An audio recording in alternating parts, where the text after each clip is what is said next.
ఈరోజు RCB openers Mitchell స్టార్కి చుక్కలు చూపిస్తారా? ఫ్యాఫ్ డు ప్లెసిస్ బెంగళూరులో తన ఓల్డ్ టీంకు మొగుడవుతాడా? అండ్ రెండు రికార్డ్స్ బట్టి చూసుకుంటే ఈరోజు ఆర్సీబీ టీమే మ్యాచ్ గెలవబోతుందా? సో అలాంటి ఇంట్రెస్టింగ్ విషయాలని తెలుసుకోవాలంటే ఈరోజు రెండు జట్ల మధ్య జరగబోతున్న బ్లాక్ బస్టర్ మ్యాచ్ యొక్క ప్రివ్యూ చూసేయాలి. సో ప్రజెంట్ ఐపీఎల్ 2025లో బెస్ట్ పెర్ఫార్మింగ్ టీమ్స్లో ఈ రెండు కూడా ఒకటే. ప్రజెంట్ డీసీ టీం పాయింట్స్ టేబుల్లో 2వ స్థానంలో ఉంది. అండ్ ఆర్సీబీ టీం చూసుకుంటే 3వ స్థానంలో ఉన్నారు. సో ఇప్పటివరకు ఈ సీజన్లో అద్భుతంగా పెర్ఫామ్ చేస్తున్న రెండు జట్ల మధ్య మ్యాచ్ అంటే ఆ కాంపిటీషన్ ఎలా ఉంటుందో నేను ప్రత్యేకంగా చెప్పనవసరం లేదు. ఎస్పెషల్లీ ఢిల్లీ టీం చూసుకుంటే ఇంకా అన్బీటబుల్. ఇప్పటివరకు ఈ సీజన్లో ఆ టీంను ఎవరు కూడా బీట్ చేయలేకపోయారు. వేరే ఆర్సీబీ టీం చూసుకుంటే వాళ్ళ హోమ్ రికార్డ్ ఒక పెనుబోతం లాంటిదే. వాళ్ళు ఈ సీజన్లో బయట ఆడిన 3 మ్యాచ్లో గెలిచారు, బట్ ఇంట్లో ఆడిన 1 మ్యాచ్లో ఓడిపోయారు. బట్ ఆర్సీబీ టీం కూడా తమ లాస్ట్ మ్యాచ్లో ముంబై టీం మీద చాలా మంచి విక్టరీ కొట్టి మ్యాచ్లోకి వస్తున్నారు. సో ప్రజెంట్ రెండు జట్ల ఫామ్ అద్భుతంగా ఉంది కాబట్టి మనమైతే ఖచ్చితంగా ఒక బ్లాక్ బస్టర్ మ్యాచ్ చూసేందుకు ఎక్కువ అవకాశాలు ఉన్నాయి. అయితే రెండు జట్ల యొక్క పాస్ట్ రికార్డ్ అంటే హెడ్ స్టాట్స్ చూసుకుంటే ఆర్సీబీ టీంకి అడ్వాంటేజ్. ఇప్పటివరకు రెండు జట్లు 31 మ్యాచ్లో తలపడితే ఆర్సీబీ టీం 19 మ్యాచ్లో గెలిచింది, వేరే డీసీ టీం 11 మ్యాచ్లో మాత్రమే గెలిచారు. ఈవెన్ లాస్ట్ 5 మ్యాచెస్లో చూసుకున్న ఆర్సీబీ టీంది చాలా డామినేషన్ ఉంది. వాళ్ళు 4 మ్యాచ్లు గెలిచారు, డీసీ టీం ఒక్కటే గెలిచింది. సో క్లియర్లీ ఆర్సీబీ టీం అయితే ప్రీవియస్గా డీసీ వాళ్ళని చాలా డామినేట్ చేశారు. ఈవెన్ వాళ్ళ హోమ్ గ్రౌండ్ అయిన బెంగళూరులో కూడా డీసీ టీం మీద వాళ్ళకి చాలా మంచి రికార్డు ఉంది. అయితే రికార్డు ఎలా ఉందో మనం పిచ్ రిపోర్ట్ చూసిన తర్వాత చూద్దాం. ఈ మ్యాచ్ ఆడిపోయి చిన్నస్వామి స్టేడియం యొక్క పిచ్ అయితే మోస్ట్లీ బ్యాట్స్మెన్కి అనుకూలిస్తుంది.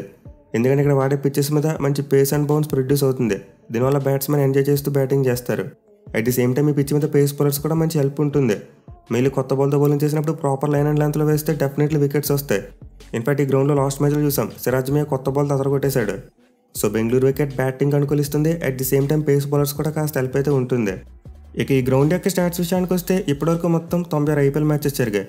అండ్ ఈ 96 మ్యాచ్లో ఫస్ట్ బ్యాటింగ్ చేసిన టీం 41 మ్యాచెస్లో గెలిస్తే చేసి చేసిన టీమ్స్ 51 మ్యాచ్లో గెలిచాయి. మిగిలిన 4 మ్యాచ్లో ఫలితం రాలేదు.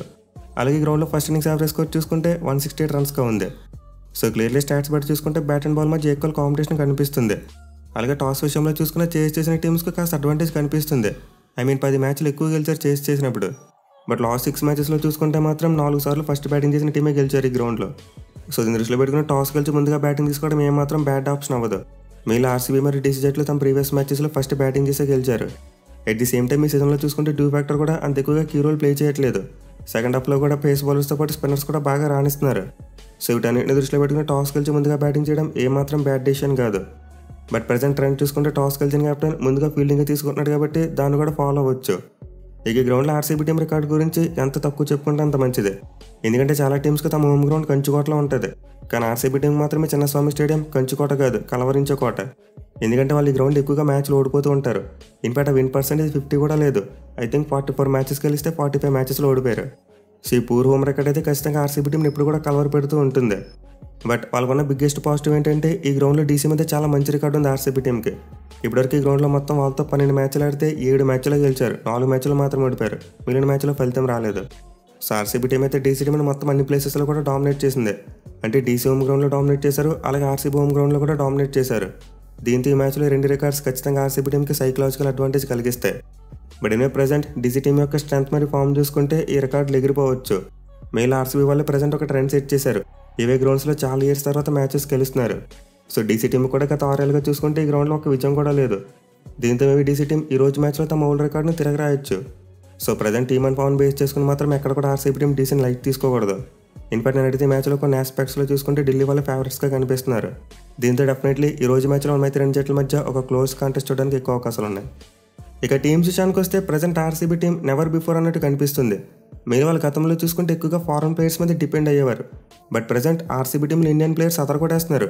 మీరు బ్యాటింగ్లో చూసుకోండి, కోహ్లీ, పడిక్కల్, పట్టిడార్ మరియు జితేష్ శర్మ నలుగురు కూడా అద్భుతమైన బ్యాటింగ్ చేస్తున్నారు. ఇన్ఫాక్ట్ లాస్ట్ మ్యాచ్లో ముంబై టీం మ్యాచ్ చూసాం, ఈ నలుగురు కలిపి 200 కంటే ఎక్కువ రన్స్ కొట్టేశారు. సో ఒకప్పుడు ఆర్సీబీ టీంకి ఇండియన్ బ్యాట్స్మెన్ విషయంలో చూసుకుంటే ఒక కోహ్లీ మాత్రం ఉండేవాడు. మిగతా వాళ్ళంతా ఫారెన్ ప్లేయర్స్ బాగా ఆడితే మ్యాచ్లు గెలుస్తారు, లేకపోతే లేదంటే ఉండే సిచ్యువేషన్. కానీ ప్రజెంట్ చూసుకుంటే అలా కాదు, కోహ్లీకి ఇండియన్ ప్లేయర్స్ నుంచి చాలా మంచి సపోర్ట్ వస్తుంది. At the same time foreign players కూడా తక్కువ అంచనా వేయలేం. సాల్ట్, లివింగ్స్టన్ మరియు టిమ్ డేవిడ్ ముగ్గురు కూడా చాలా డేంజరస్ ప్లేయర్స్. సో డెఫినెట్లీ మరోసారి అయితే ఆర్సీబీ బ్యాటింగ్ మీద చాలా ఎక్స్పెక్టేషన్స్ ఉన్నాయి. మళ్ళీ వాళ్ళ కెప్టెన్ పటిడార్ బేపచ్చమైన ఫామ్లో ఉన్నాడు. అందులోకి ఈ మ్యాచ్లోకి చూసుకుంటే అతనికి డీసీ స్పిన్నర్స్ మీద మంచి రికార్డ్ కనిపిస్తుంది. దీని గురించి మనం ప్లేయర్స్ బ్యాట్లప్పుడు మాట్లాడుకుందాం. సో క్లియర్లీ ఆర్సీబీ బ్యాటింగ్ అయితే చాలా బలంగా కనిపిస్తుంది. ఇక బౌలింగ్ చూసుకున్న అగైన్ ఇండియన్ ప్లేయర్స్ అద్భుతంగా పెర్ఫామ్ చేస్తున్నారు.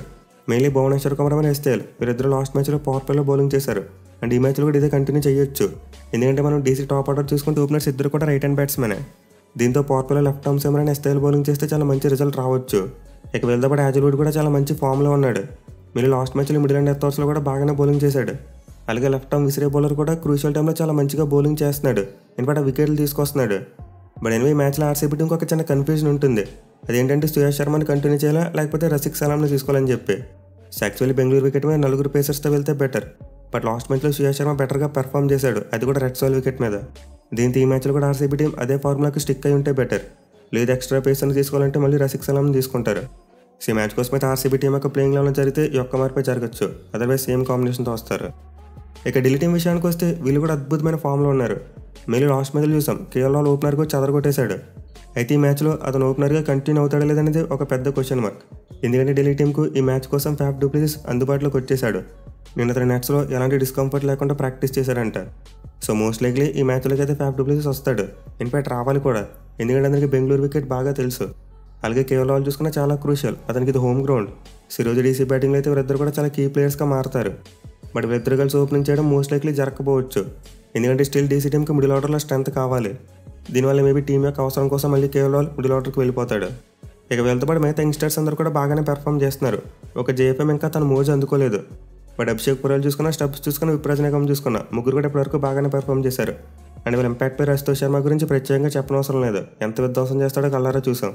సో డీసీ టీం బ్యాటింగ్ కూడా ఆర్సీబీ టీంకి ఏమాత్రం తీసిపోలేదు, కేవలం ఎక్స్పీరియన్స్ తక్కువ అంతే. బట్ ఎక్స్పీరియన్స్ అని డు ప్లెసిస్ మరియు రాహుల్ నిలబడితే ఖచ్చితంగా డీసీ టీం మ్యాచ్ గెలిచేయచ్చు. ఇక బౌలింగ్లో చూసుకున్న డీసీ టీం చాలా బలంగా కనిపిస్తుంది. ఇన్ఫాక్ట్ నేను అడిగితే ఆర్సీబీ టీం కంటే వీళ్ళే కాస్త బెటర్గా ఉన్నారు. సో ప్రజెంట్ అయితే స్టార్క్, కుల్దీప్ యాదవ్ మరియు ముఖేష్ కుమార్ ముగ్గురు కూడా చాలా మంచి ఫామ్లో ఉన్నారు. కేవలం మోహిత్ శర్మ బౌలింగ్ మాత్రమే కాస్త మిస్ఫేర్ అవుతుంది. అలాగే అక్షర్ పటేల్ చూసుకుని ఇప్పటివరకు బాల్తో తన రేంజ్ పెర్ఫార్మెన్స్ ఇవ్వలేదు.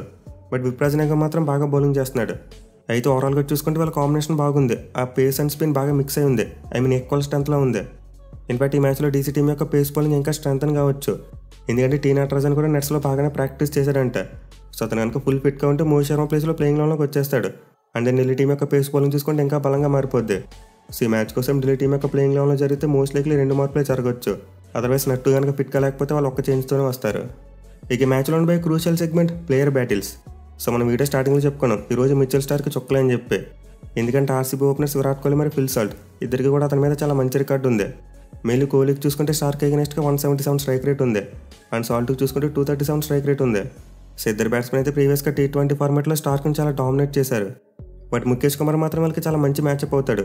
ఎస్పెషల్లీ కోహ్లీకి అగైనెస్ట్గా చూసుకుంటే ప్రీవియస్గా అతను కాస్త ఇబ్బంది పెట్టాడు. వీళ్ళిద్దరు తలపడ్డ 2 ఇన్నింగ్స్లో 6 బాల్స్ వేసి 6 పరుగులు మాత్రం ఇచ్చాడు, అండ్ ఆల్సో ఒకసారి అవుట్ కూడా చేశాడు. సో దీంతో ఈ మ్యాచ్లో ఆర్సీబీ ఓపెనర్స్ ముఖేష్ కుమార్తో కాస్త జాగ్రత్తగా ఉండాలి. ఇక other side of power play చూసుకుంటే ఫ్యాఫ్ డు ప్లెసిస్ ఈరోజు ఆర్సీబీ టీంకి మొగుడు అవ్వచ్చు, ఎందుకంటే ముందు చెప్పుకున్నట్టు అతనికి ఈ గ్రౌండ్ బాగా తెలుసు, 3 సీజన్లు ఈ గ్రౌండ్లో ఆడాడు. At the same time RCB power play bowlers మీద అతనికి అద్భుతమైన రికార్డు ఉంది. మెయిన్లీ భూమికి అగైనెస్ట్గా చూసుకుంటే 17 ఇన్నింగ్స్లో ఒక్కసారి మాత్రం అవుట్ అయ్యాడు, అది కూడా 140 స్ట్రైక్ రేట్ మెయింటైన్ చేస్తే అతని మీద 108 రన్స్ కొట్టాడు. అలాగే హ్యాజల్వుడ్కి అగైనెస్ట్గా చూసుకున్న, ఎస్ఎల్కి అగైనెస్ట్గా చూసుకున్న వీళ్ళిద్దరి మీద కూడా డు ప్లెసిస్కి చాలా మంచి రికార్డు ఉంది. సో ఖచ్చితంగా ఆర్సీబీ టీం అయితే ఈ మ్యాచ్లో ఫ్యాఫ్తో చాలా జాగ్రత్తగా ఉండాలి. ఇన్ఫాక్ట్ అతను ప్రీవియస్గా తన ఆడిన మ్యాచ్లో 50 కొట్టి మంచి ఫామ్లో కూడా ఉన్నాడు. చూడాలి మరి ఈ మ్యాచ్లో ఆర్సీబీ టీం పవర్ ప్లేలో ఫ్యాఫ్ కోసం ఎలాంటి ప్లాన్తో వస్తారనేది. ఇక మిడిల్ ఓవర్స్లో చూసుకున్న చాలా క్రూషియల్ బ్యాటిల్స్ ఉండబోతున్నాయి. Main RCB captain Patidar versus DC spinners. So జనరల్గా డీసీ స్పిన్నర్స్ అపోనెంట్ బ్యాట్స్మెన్ ఎక్కువగా డామినేట్ చేస్తూ ఉంటారు. బట్ పడిడార్కి చూసుకుంటే వీళ్ళిద్దరి మీద చాలా మంచి రికార్డు ఉంది. ఇన్ఫాక్ట్ ఇద్దరికి అగైనెస్ట్గా 160+ స్ట్రైక్ రేట్ ఉంది. బట్ నేను పడిడార్కి అక్షర్ పటేల్ చాలా మంచి మ్యాచ్అప్ అవుతాడు, ఎందుకంటే అతను left arm spinner.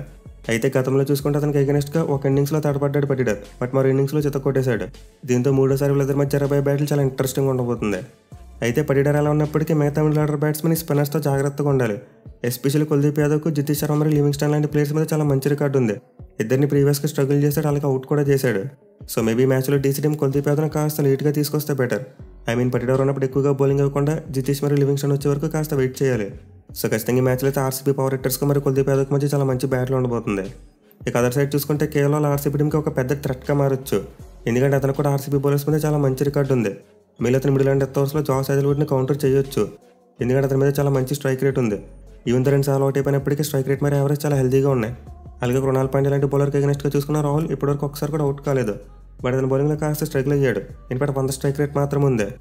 So maybe Rahul మరోసారి తెలుగుగా కృణాల్ పాండ్యాని ప్లేడ్ అవుట్ చేసి మిగతా బౌలర్స్ మీద అటాక్ చేయొచ్చు. దీంతో ఆర్సీబీ టీం చాలా జాగ్రత్తగా ప్లాన్ చేసుకోవాలి. సో ఓవరాల్గా చూసుకుంటే ఈ మ్యాచ్లో పవర్ ప్లే మరియు మిడిల్ ఓవర్స్ 2 కూడా చాలా కీలకంగా మారబోతున్నాయి 2 టీమ్స్కి.